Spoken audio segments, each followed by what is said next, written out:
He lost everything that made a man walk, but not what made him fly. Douglas Bader was born in 1910, when flight still belonged to dreamers. Britain was rebuilding after the Great War, a nation proud but scarred, raising its sons on stories of courage and control. For a boy whose father never came back from France, those stories became commandments. Never give up, never surrender, never doubt. In a small house in London, his mother tried to raise him properly. Douglas tried to conquer the world. From childhood he seemed built for motion. He raced across fields, climbed rooftops, and hurled cricket balls farther than boys twice his size. Fear to him was an invention of the unimaginative. Teachers called him gifted yet insufferable. He argued with everyone, and often won. There was something magnetic about his certainty, the way he believed that effort alone could bend reality.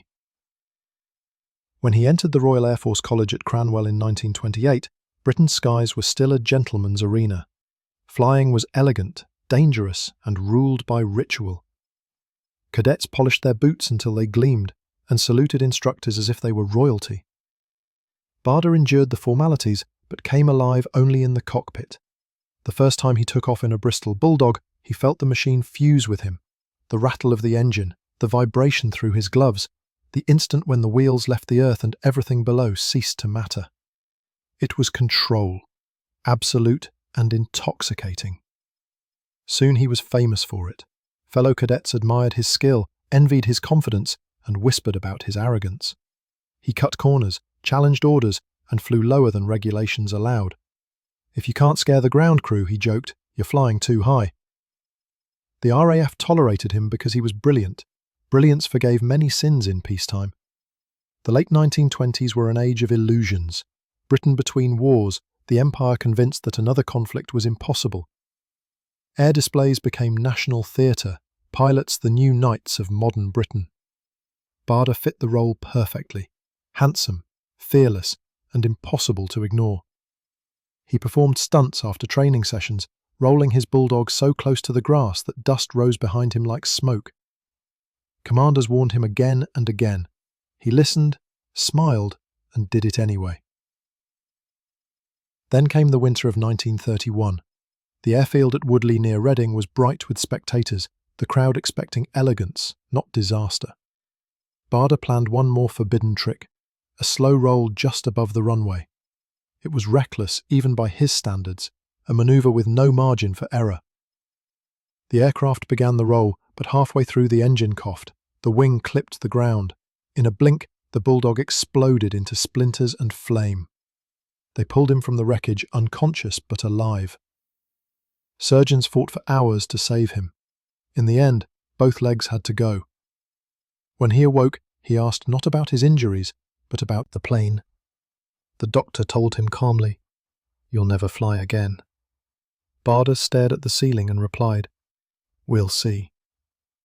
Rehabilitation was brutal. Weeks blurred into months of pain, sweat, and fury. The prosthetic limbs were crude, metal sockets and leather straps, but he treated them like new aircraft components, testing, adjusting, improving. He timed himself climbing stairs, forced himself to walk without a cane, refused pity. Nurses recalled the clatter of his artificial legs echoing through the ward at midnight as he practiced walking alone. It was defiance turned into rhythm. When the RAF formally discharged him in 1933 as permanently unfit for duty, he signed the paperwork, smiled, and went straight to the airfield. A friend arranged for a test flight in a small de Havilland trainer. Climbing into the cockpit was agony, working the pedals nearly impossible, but the moment the plane lifted, he laughed aloud. "I knew," he later said, "that I was whole again."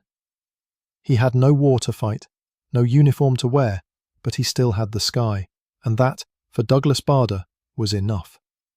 He returned home that evening limping yet radiant, telling his wife-to-be Thelma that nothing could stop him now. And she believed him, because he believed himself.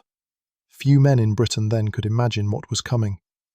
Within 6 years the world would burn again, and the man who could not walk would rise to defend his country from the air. The boy who crashed at Woodley would become the symbol of a nation that refused to surrender. The fall had already happened. The rise was yet to come. He was told he'd never fly again. But Douglas Bader was not built for permission. He was built for defiance. After the crash of 1931, doctors called his survival a miracle. But to Bader, survival was not enough. He refused to live as a cripple, refused pity, refused limits. Every morning in the narrow corridors of the Roehampton Hospital, the metallic echo of his prosthetic legs became his anthem. He practiced walking until the nurses begged him to stop. When his stumps bled, he tied extra padding and walked again. "You can't fall," he said, "if you never stop moving." His family watched in disbelief as he learned to drive, to golf, even to dance. But what no one could imagine was that he still planned to fly. He applied to return to the Royal Air Force, attaching photographs of himself walking unaided. The response was curt, rejected, permanently unfit. Undeterred, he tried again the following year, and again the answer was no. Officially, he was a hero turned invalid. Unofficially, he was a nuisance the RAF didn't want to deal with. The years passed. Britain drifted through uneasy peace. The newspapers spoke of Germany rearming, of Hitler's speeches, of a storm gathering across Europe. Bader followed the news from the sidelines, teaching himself to live without flying but never truly succeeding. Sometimes he would visit airfields just to watch the planes take off, a silent torture he called the closest thing to breathing through glass. Then, in 1939, the impossible happened. With war looming, the RAF began recalling experienced pilots, even those long retired. Bader wrote once more to the Air Ministry, this time bypassing medical bureaucracy. His determination, and perhaps a shortage of pilots, finally worked. A test flight was arranged at RAF Uxbridge. The officers who met him expected embarrassment. Instead, they watched in stunned silence as he climbed into the cockpit unaided, took off smoothly, and landed perfectly after a flawless barrel roll. When he stepped out, grinning, one of the examiners murmured, "Gentlemen, we've just seen history take off." Reinstated as a flight lieutenant, Bader was posted to 19 Squadron, flying Spitfires, the pride of Britain's air defence. Some pilots welcomed him, others whispered doubts. How could a man with no legs manage high-speed combat? The first scramble answered that question. Bader's reflexes were sharper than ever, his balance uncanny. The lack of sensation below the knee gave him an advantage. He could endure higher G-forces without losing consciousness. What had been a weakness became a weapon. By the time the Battle of France erupted in 1940, he was already leading formations with the same confidence that had once nearly killed him. He no longer needed to prove himself, the war did it for him. In his diary he wrote, "I am not fighting to live, I am fighting to belong again." At mess halls and airfields across southern England, his story spread like legend. The man who had fallen from the sky had returned to guard it. Younger pilots began copying his mannerisms, his clipped wit, his fearless calm, his habit of calling fear a bad landing in your own head. He was not yet the hero Britain would make him, but already something larger than life, a symbol of defiance in an age preparing for fire. And as Europe burned once more, Douglas Bader stood at the edge of war with the same unshakable certainty that had carried him through the wreckage 8 years before. The man who could not walk was ready to teach a nation how to stand. The summer of 1940 arrived with the sound of engines over the Channel. France had fallen, and Britain stood alone. Every dawn brought the hum of Messerschmitts crossing the sea, every dusk the distant thunder of bombs falling over London. For the Royal Air Force, the war was now a matter of survival. For Douglas Bader, it was the moment he had been waiting for all his life. He was given command of No. 242 Squadron, a group of Canadian pilots battered and demoralised after heavy losses in France. When Bader arrived, he found broken machines, weary men, and low morale. He limped across the tarmac, his metal legs clicking sharply against the concrete. "We're not here to die," he told them. "We're here to make them regret coming." He reorganised the squadron, pushed for stricter formations, and drilled relentlessly. Within weeks, 242 was among the most efficient units in fighter command. Bader's leadership style was as direct as his flying, blunt, relentless, and contagious. He led from the front, not the desk. When young pilots wavered, he simply said, "Don't listen to me, watch me." They did, and learned. His Spitfire moved with surgical precision, cutting through enemy formations like a blade through fabric. He had no patience for fear nor for talk of odds. If you see the Hun, shoot him down. If you don't, he'll do the same to you. As the Battle of Britain intensified, Bader's squadron became a legend. In the skies above Kent and Sussex, his call sign, Dog's Body, became synonymous with courage. The British public, weary of bomb shelters and ration lines, found hope in the stories of their airmen. Newspapers began to speak of the legless ace, the man who had defied gravity itself. The tale was too perfect to ignore: the cripple who could fly, the wounded soldier who refused defeat. The press adored him, but Bader despised the attention. "I'm not a hero," he told one reporter. "I'm a pilot, doing my job." Yet the myth grew faster than he could control it. Children sent letters to his base, soldiers raised glasses in his name, and the BBC mentioned him in broadcasts meant to lift national morale. Even Churchill reportedly smiled when hearing his story. To a country under siege, Douglas Bader was proof that Britain's spirit could not be broken. But inside, the legend began to weigh on him. His fame isolated him from other officers. Few dared to contradict a national icon. Bader missed the anonymity of being just another pilot. He had always flown for the thrill, the challenge, the beauty of the sky, not for applause. At night, when the hangars were dark, he sometimes sat alone in his cockpit, listening to the wind and wondering how much of the man still existed beneath the myth. Still, he flew every mission, over Dunkirk, over the Channel, through fire and tracer rounds. He fought with the ferocity of someone who refused to acknowledge limits. When he lost men, grieved privately and returned to the air the next day. His courage became ritual, mechanical, necessary, almost automatic. By 1941, he had risen to command an entire wing, coordinating multiple squadrons during offensive sweeps over occupied Europe.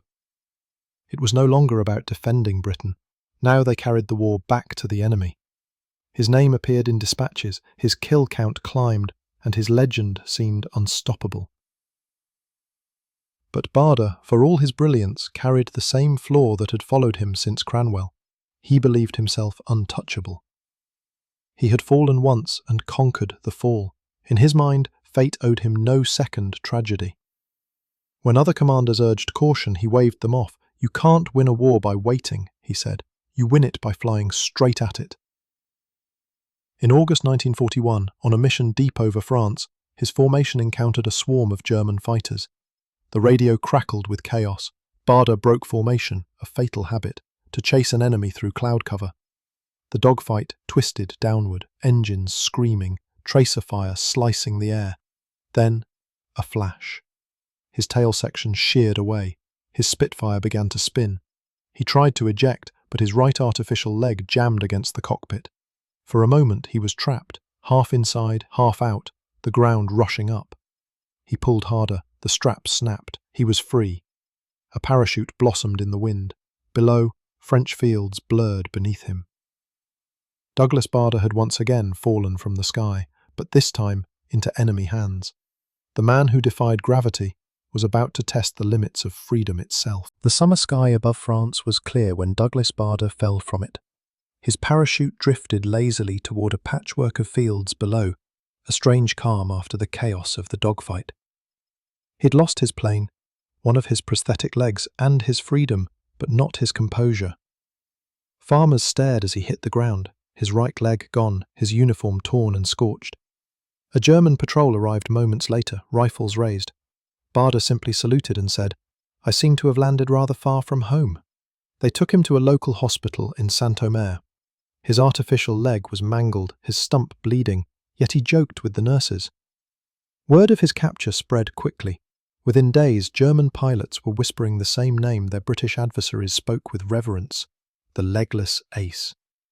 To them he was not an enemy but a legend. Then came a visitor few could have imagined. General Adolf Galland, one of the Luftwaffe's top fighter aces. Galland entered the hospital room, removed his cap, and greeted Bader with a smile. "You're a damned good pilot," he said in English. Bader grinned back. "So they tell me about you." The two men spoke for nearly an hour, not of politics, not of Hitler or Churchill, but of flying, of manoeuvring Spitfires and Messerschmitts, of the art of the duel in the sky. When Galland asked if there was anything he needed, Bader replied dryly, "Yes, I right leg back if you can spare the trouble." Remarkably, Galland kept his word. Through the Red Cross, Germany contacted Britain to request a new prosthetic for Bader. Days later, an RAF bomber dropped a small parachute over the hospital grounds, not with bombs, but with a leg. Even in war, the code of pilots survived. For one brief moment, humanity rose above the madness. Once he recovered, Bader was transferred to a prisoner of war camp. The guards expected compliance. Instead, they got chaos. He immediately began plotting escapes, cutting wires, studying guard patterns, bribing orderlies. Each attempt failed, but none discouraged him. "I only need one to work," he said. "That's the trick." He became a symbol of resistance inside the camps, a spark of mischief and morale. When others grew despondent, Bader mocked the Germans loudly enough for everyone to hear. "If this is your idea of hospitality," he quipped once to an officer, "you should see how we treat our guests."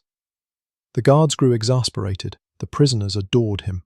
After his third escape attempt, the Germans had enough. He was declared a persistent menace and sent to the Colditz castle, the fortress prison reserved for the most troublesome Allied officers. Colditz loomed on a hill above the river Mulde, surrounded by barbed wire and stone walls that had seen centuries of failed rebellions. To Bader, it looked like a challenge. Inside, the prisoners greeted him as a celebrity. Here were the most determined escape artists of the war, British, French, Polish, Dutch, men who measured their time not in days but in plans. Bader fit in instantly. Though his missing legs made crawling through tunnels impossible, he used his mechanical skills to assist others, crafting tools, making distractions, timing guards' patrols. "Every man has his duty," he'd say. "Mine is to make sure someone else gets out." He organised lectures, sports, even mock parades to keep morale alive. When boredom or despair crept in, his humour broke it like glass. He teased the Germans mercilessly, especially when Allied bombers passed overhead. "That's my lot," he'd shout toward the sky. "Tell them I'm fine." Once he convinced guards to let him practice golf swings in the courtyard, and then tried to chip the ball over the wall. But behind the defiance, time worked its quiet damage. Years in captivity eroded even the strongest resolve. The sounds of the war changed. Fewer Allied bombers, more artillery in the distance. Rumours of invasion, of defeat, of liberation came and went. Bader's letters home were full of jokes, but his handwriting betrayed fatigue. He missed the air, the smell of oil, the thrum of engines, the open horizon. He often stared out the window toward the sky and said softly, "It's still mine." By 1945 the war had turned. The Allies pushed deep into Germany, and the once untouchable Luftwaffe lay in ruins. On an April morning, the gates of Colditz opened as American tanks rolled up the hill. The prisoners poured out, waving makeshift flags, cheering until their voices cracked. When the American officer approached Bader, he extended his hand and said, "Welcome back, sir." Bader just smiled. "You're late." The following week he was flown back to England, his first flight in nearly 4 years. The aircraft rose above the clouds, sunlight flooding through the windows. For a long time he said nothing. Then, quietly, he murmured, "Well, that's better." When he landed, reporters and officers crowded the runway. He looked thinner, older, but his eyes still burned with that same unbreakable confidence. The war had taken his legs, his freedom, and years of his life. Yet he walked away from it taller than most men ever stood. He had fallen from the sky, been caged, mocked and confined, and still, somehow, he had won. The war was over, and Douglas Bader returned home to a country he had helped save. The flight from Germany to England was quiet, filled with a kind of disbelief. For years, he had dreamed of freedom, of the sky without barbed wire beneath it. But when the aircraft touched down on British soil, the silence felt heavier than the roar of any engine. He was home, yet somehow the war had taken more than legs or time. It had taken the rhythm of purpose. When he stepped from the plane, the cameras flashed. Reporters shouted his name, officers saluted, and the press called him the unbreakable wing commander. His wife Thelma was waiting, older, frailer, but smiling through tears.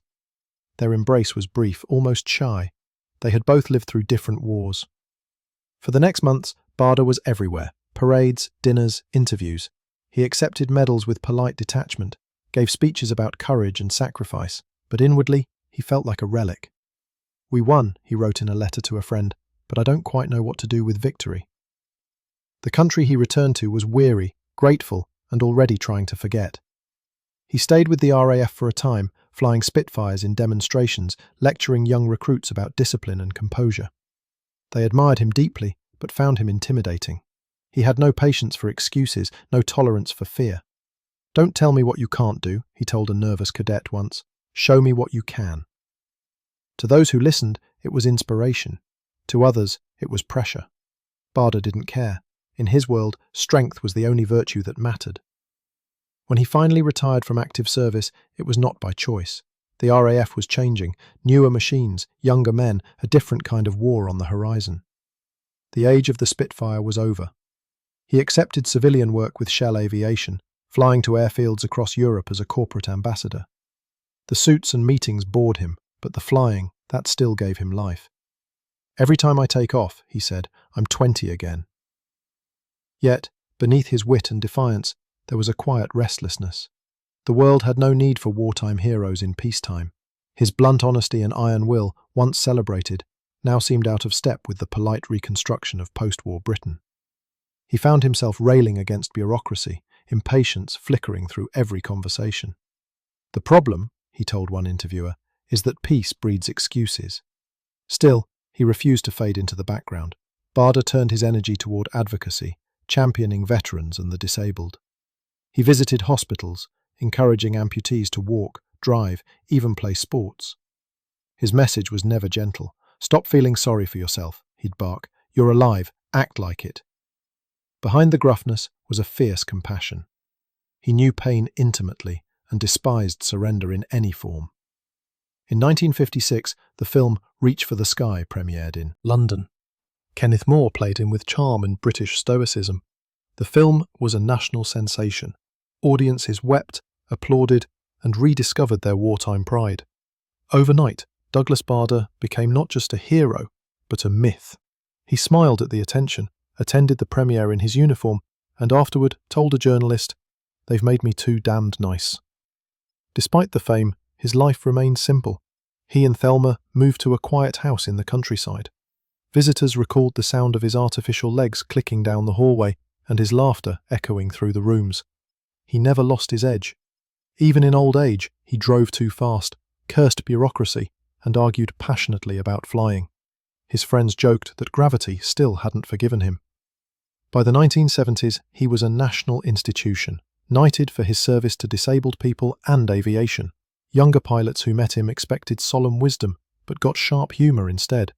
When one asked if he ever feared flying again after the crash, Barder replied, "I don't fear flying, I fear stopping." His wife passed away in 1971. It was the first loss that truly broke his composure. For weeks he refused public events, retreating into silence. Yet even then, he found refuge where he always had, above the clouds. "Up there," he told a friend, "I can still talk to her." In his later years, illness slowed him, but never stopped him. He continued to speak publicly, addressing schools, RAF events, and veterans groups. His voice grew softer, but his words remained hard as iron. "Courage," he once said in his final televised interview, "is not about being fearless. It's about doing your job when fear won't shut up." On September 5, 1982, Douglas Barder died peacefully in his sleep at the age of 72. No tragedy, no headlines of disaster, just quiet rest for a man who had spent his life defying stillness. The RAF flew a small formation over his funeral, engines low, their shadows crossing the fields like ghosts. They said he was a man who never gave in. But perhaps, in the end, he did, just long enough to find peace. The man who once fell from the sky had, at last, learned how to land. When Douglas Barder died in 1982, Britain paused. The newspapers that once chronicled his dogfights now printed photographs of an older man smiling beneath his RAF cap, a symbol of a generation that had refused to kneel. For a day or two, it felt as if the country had lost not just a man, but a fragment of its own courage. flags dipped at air bases across the Commonwealth, and radio presenters spoke of the last of the great flyers. But those who knew him best said something simpler. He never stopped climbing. The days that followed were filled with stories. Veterans remembered him marching across airfields on his steel legs, scolding mechanics and cracking jokes minutes before takeoff. Young pilots who had only seen him in classrooms spoke about how he made them feel, that failure was temporary, that fear was negotiable. One officer wrote in a tribute, "He taught us that bravery was not the absence of weakness, but the refusal to be defined by it." In the years after his death, his legend only grew. Airshows replayed his favourite manoeuvres: slow rolls, high dives, precision turns, the same stunts that had once cost him his legs and then made him immortal. The RAF named scholarships, lecture halls, and even a training aircraft after him. His story became required reading for cadets, not for the glamour of combat, but for the discipline of spirit. "When you fall," instructors would say, "remember Barder, he fell first and got back up." Yet time has a way of softening heroes, and historians began to see him in full colour, not bronze. They wrote about his temper, his stubbornness, his refusal to compromise even when compromise was right. Colleagues described him as both inspiring and impossible. One friend joked that if Barder had been born with wings, he'd have argued with the wind. But it was this mix, brilliance and obstinacy, courage and contradiction, that made him human. For disabled veterans, he became something more than a story. He was proof that life after loss could still have velocity. The organisations he helped found continued their work, providing limbs, counselling, and hope. Letters arrived for years addressed simply to Douglas Barder, England, filled with thanks from people who had never flown but had learned to rise again because of him. His example transcended war. It became language for resilience itself. On anniversaries of the Battle of Britain, his name still appears in documentaries and on memorial wreaths.